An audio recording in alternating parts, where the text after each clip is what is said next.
Welcome to hit TV. ప్రస్తుతం జరుగుతున్నటువంటి current issues పైన మాట్లాడడానికి మనతో పాటు సోషల్ యాక్టివిస్ట్ కృష్ణకుమారి గారు ఉన్నారు. మరిన్ని వివరాలు ఆవిడ మాటల్లోనే అడిగి తెలుసుకుందాం. తమిళనాడు అసెంబ్లీలో విజయ్ దళపతికి దాదాపుగా 144 అంటే మద్దతు ఇవ్వడం జరిగింది మ్యామ్. అంటే ప్రభుత్వం ఎలా ముందుకెళ్తుంది అంటే ఇదివరకు చూసుకుంటే మద్దతు ఇస్తేనే ముందుకు వెళ్లే సందర్భం నుంచి ఇప్పుడు ఇంతమంది మద్దతు ఇవ్వడం జరిగింది. దీన్ని ఎలా చూడొచ్చు?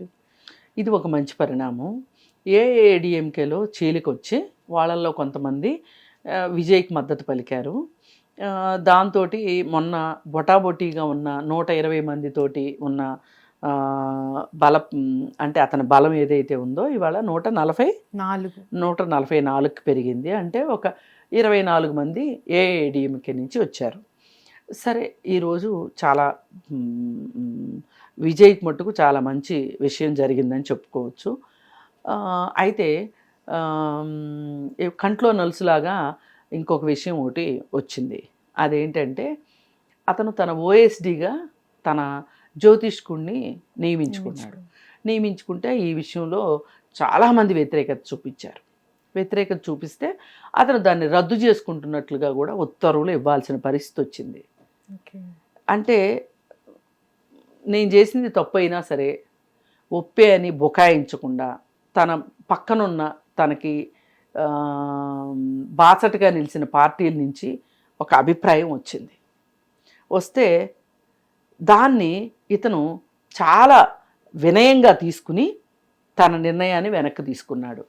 దీన్ని బట్టి మనకేమర్థం అవుతుంది అంటే విజయ్ ఎవరైనా ఏదైనా ఒక సలహా చెప్తే దాని గురించి ఆలోచించి ఒక మంచి నిర్ణయం తీసుకుంటాడు అనేది ఇప్పుడు మనకు అర్థమైంది దీన్ని బట్టి. అందుకని ఇతను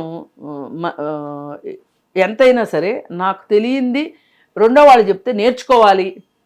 ఇప్పుడు ఎవ్వరూ కూడా పుట్టుకతోనే మహానుభావులుగానో జ్ఞానవంతులుగానో పుట్టరు, నేర్చుకుంటూ ఉంటారు. కానీ కొంతమంది ఎలా ఉంటారంటే నేను తెలుసుకోవాల్సింది ఏది లేదు, నేను నేర్చుకోవాల్సింది ఏదీ లేదు, నాకు పుట్టుకతో అన్నీ వచ్చేసినాయి, నేనేం చేస్తే అది కరెక్టు, నేను ఏది మాట్లాడితే అది కరెక్టు, నేనేం చేస్తే అది కరెక్టు అనే మనుషులు కొంతమంది ఉంటారు. అలాంటి వాళ్ళకి ఎప్పటికైనా ఎదురు దెబ్బలు తప్పవు.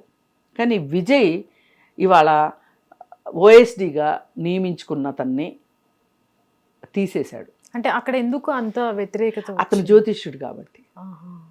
ఇప్పుడు తమిళనాడులో జ్యోతిష్యాలు కూడా ఎక్కువ మంది నమ్ముతారు, నమ్మేవాళ్ళు ఉంటారు. అక్కడేమి మూఢనమ్మకాలు మూఢ విశ్వాసాలు లేవని కాదు, ఉంటాయి. కానీ ఈ విజయ్ పార్టీలో వాళ్ళు కానీ లేదు ద్రవిడ పార్టీలు కానీ అక్కడ ఉన్న కమ్యూనిస్ట్ పార్టీలు కానీ వీసీకే పార్టీ కానీ వాళ్ళు ఏం ప్రశ్నించారంటే అసలు మనకి ఇలాంటి మూఢనమ్మకాలు లేవు కదా, అసలు మనం ఏంటంటే ఎలా ఒక జ్యోతిష్యుని ఓఎస్డీగా ఎందుకు పెట్టుకుంటాం? ఎవరిని ఓఎస్డీగా పెట్టుకుంటారు? పోలీస్ డిపార్ట్మెంట్లో వాళ్ళని ఓఎస్డీలుగా తీసుకుంటారు, లేదు ఐఏఎస్ ఆఫీసర్ని ఓఎస్డీలుగా తీసుకుంటారు.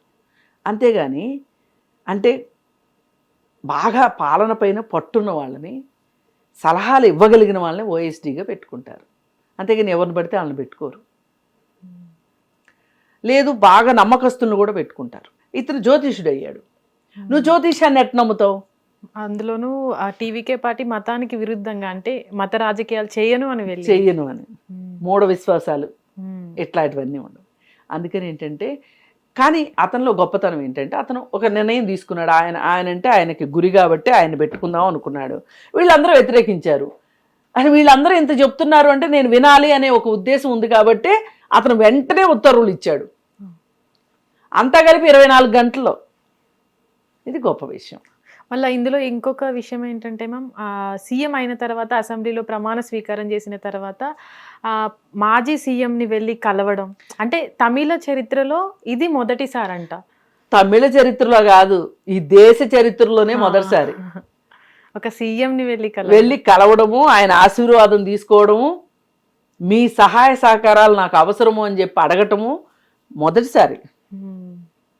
ఒక ప్రతిపక్షం పార్టీ వెళ్ళి ఆయన పెద్ద వయసు ఆయన కాబట్టి ఆయన కాళ్ళు మొక్కి ఆయన ఆశీర్వాదం తీసుకున్నాడు అంటే నేనేంటి పార్టీ పెట్టిన 2 ఏళ్లలో నేను గెలిచాను, 108 సీట్లు వచ్చినాయి నాకు, నా తండ్రి రాజకీయ నాయకుడు కాదు, నాకేమీ వారసత్వంగా రాలేదు, నేను కింద నుంచి పైకి వచ్చాను అనే ఉద్దేశంతో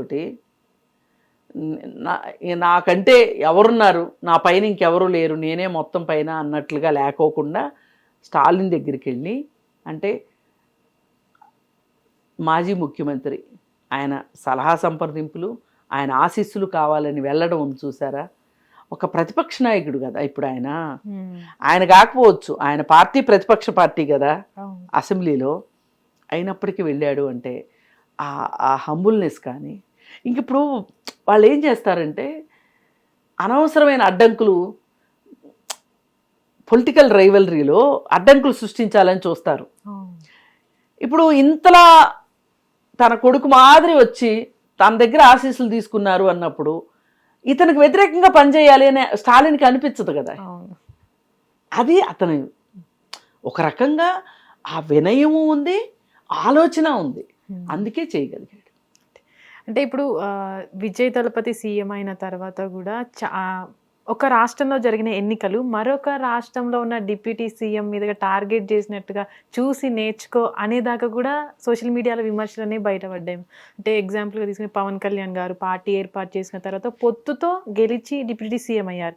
కానీ ఇక్కడ విజయ్ దళపతి సింగిల్ లార్జెస్ట్ పార్టీగా వెళ్ళి సీఎం అయ్యారు.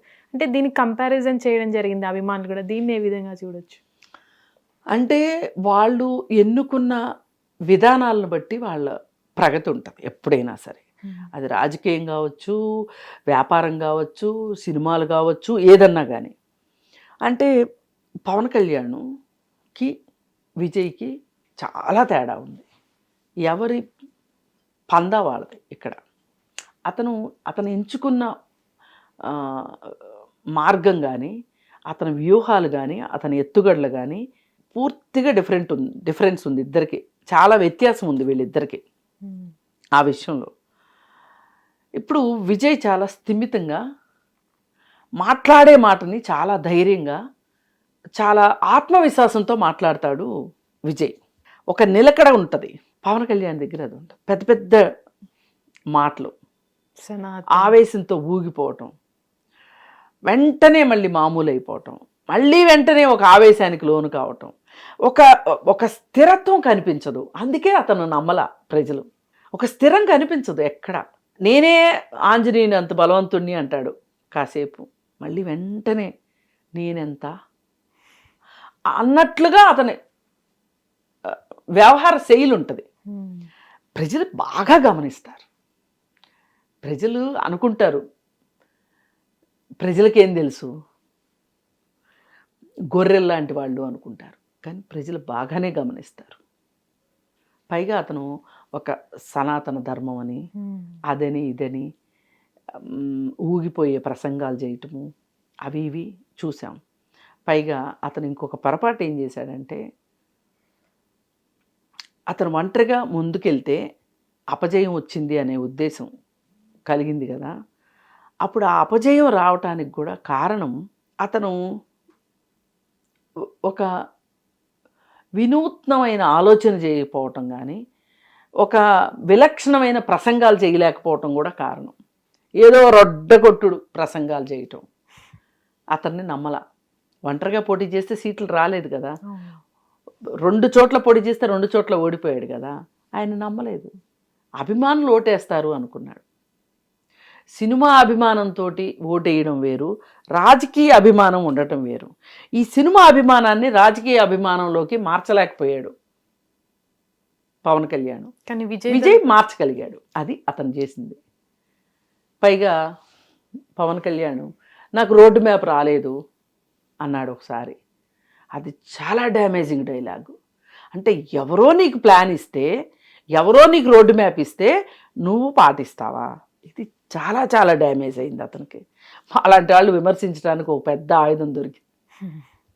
అందులో మళ్ళీ ప్రచారంలో ధర్మం గురించి కాకుండా ప్రచార భాగంలో కూడా కొన్ని కేసుల్ని వాడుకో, సుగాలి ప్రీతి కేసు కావచ్చు, మిగతా కేసుల్ని కూడా వాడుకొని పబ్లిసిటీ చేశారు, ప్రచారంలో పాల్గొన్నారని కూడా ఇప్పుడు బాగా వినబడుతుంది. అవును, ఇప్పుడు అసలు అతనికి గ్రాఫ్ బాగా పడిపోయింది. అతని శాఖ కూడా 9వ స్థానంలో ఉంది, డిప్యూటీ సీఎం అయ్యి ఉండి. ఇప్పుడు సుగాలి ప్రీతి కేసు నేను చేస్తానని చెప్పాడు.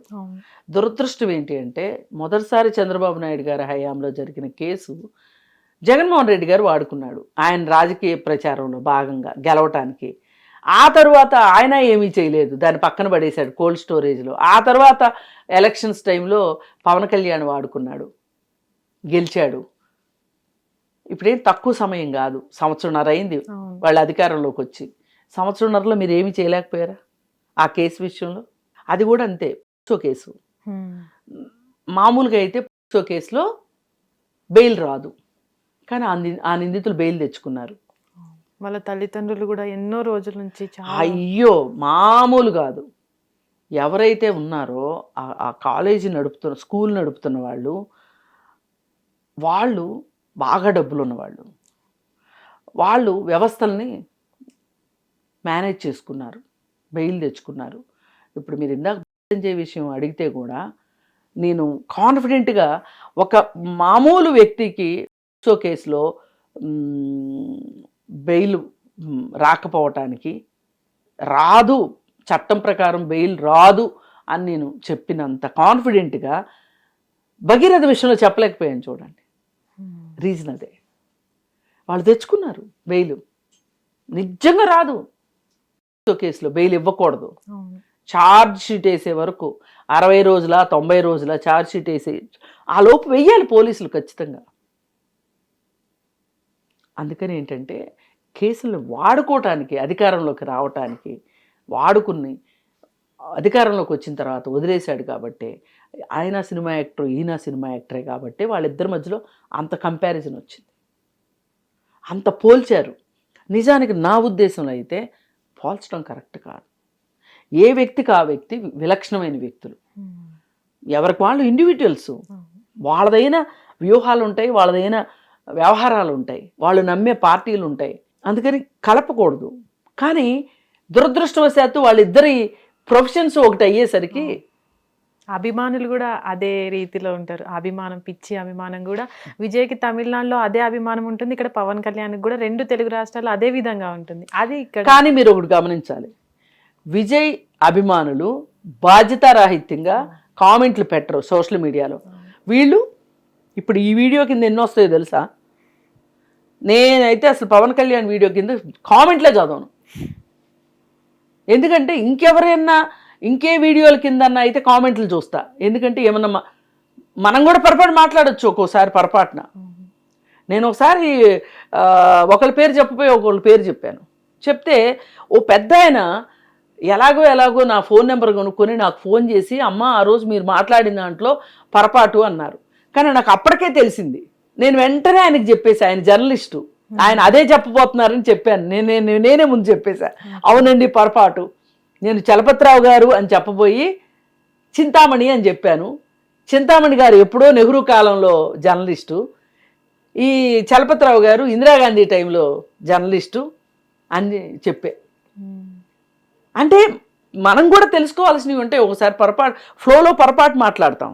కానీ పవన్ కళ్యాణ్ వీడియోల కింద మట్టుకు నేను కామెంట్స్ చదవను, చాలా భయంకరంగా ఉంటాయి, పచ్చి బూతులు ఉంటాయి. కానీ అలాంటి యంత్రాంగం అయితే మటుకు విజయ్ దగ్గర లేదు. అంటే ఎందుకని మ్యామ్ ఇక్కడున్న పవన్ కళ్యాణ్ అభిమానులు అలాంటి కామెంట్స్ పెట్టడానికి రీజన్ ఏంటంటారు? వీళ్ళే పెంచి పోషిస్తారు ఎంతో కొంత. ఇప్పుడు ఒక్క మాట, రేణు దేశాయ్ గారు 2వ పెళ్లి చేసుకోబోతున్నారు, ఎవరితోనో ఎంగేజ్మెంట్ అవ్వబోతుంది అన్నప్పుడు అభిమానులు ఎంత అల్లరి చేశారండి. దానిపైన నేను వీడియో కూడా చేశాను. ఎంత అల్లరి చేశారు, మామూలు అల్లరి చేశారా? ఎలా చేసుకుంటావు, ఇప్పటికీ నువ్వు మా వదినవే అంటే ఇలా అన్నయ్య అయితే పెళ్ళిళ్ళు చేసుకోవచ్చా? పెళ్లి మీద పెళ్ళి ఆమె చేసుకోకూడదా?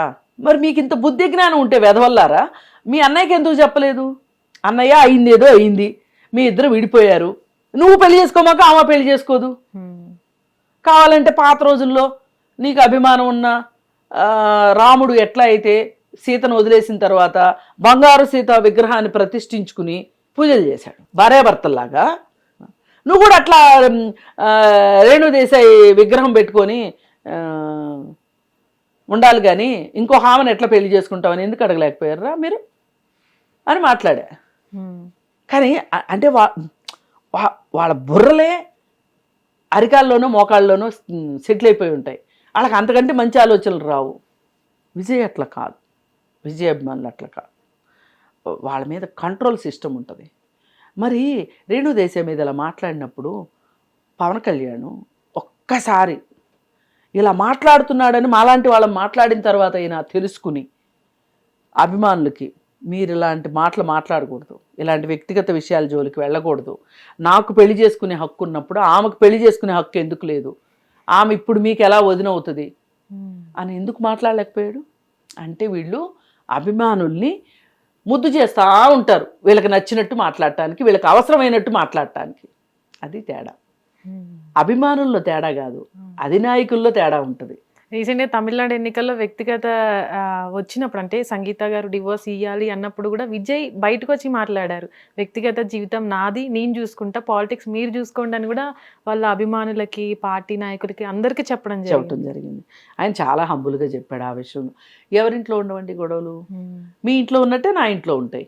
మీ ఇంట్లో మీరు పరిష్కారం చేసుకోండి, నా ఇంట్లో నేను పరిష్కారం చేసుకుంటా. సింపుల్గా చెప్పేశారు. హిట్ టీవీ యాప్, ఇందులో short news, live news, entertainment shows, movies, digital magazines తో పాటు మీ జిల్లా వార్తలను కూడా ఫ్రీగా చూడొచ్చు. ఇంకెందుకు ఆలస్యం, వెంటనే హిట్ టీవీ యాప్ ని డౌన్లోడ్ చేసుకుని ఫ్రీగా ఎంటర్టైన్మెంట్ పొందండి. Hit TV app, hit TV app, please download hit TV app. Hit TV app ని ఫ్రీగా డౌన్లోడ్ చేసుకొని ఎంజాయ్ చేయండి. మీకు నచ్చిన ఎంటర్టైన్మెంట్ కోసం హిట్ టీవీ యాప్ ని ఫ్రీగా డౌన్లోడ్ చేసుకుని ఎంజాయ్ చేయండి. హిట్ టీవీ యాప్ ని డౌన్లోడ్ చేసుకుని ఆస్వాదించండి, ఆశీర్వదించండి. ఇంతమంది సెలబ్రిటీలు హిట్ టీవీ యాప్ ని డౌన్లోడ్ చేసుకోండి అని చెప్తున్నారంటే ఎంత మంచి యాప్ ఆలోచించండి. అమెరికా అమెరికా అమెరికా అమెరికాలో చదవాలనుకునే వాళ్ళకి విశ్వసనీయమైన పేరు మన శౌర్య కన్సల్టెన్సీ. UK లో 1 year masters, UK లో 1 year masters, 2 years work permit up to 5 years visa. Contact Saurya Consultancy. Contact 89851 89851.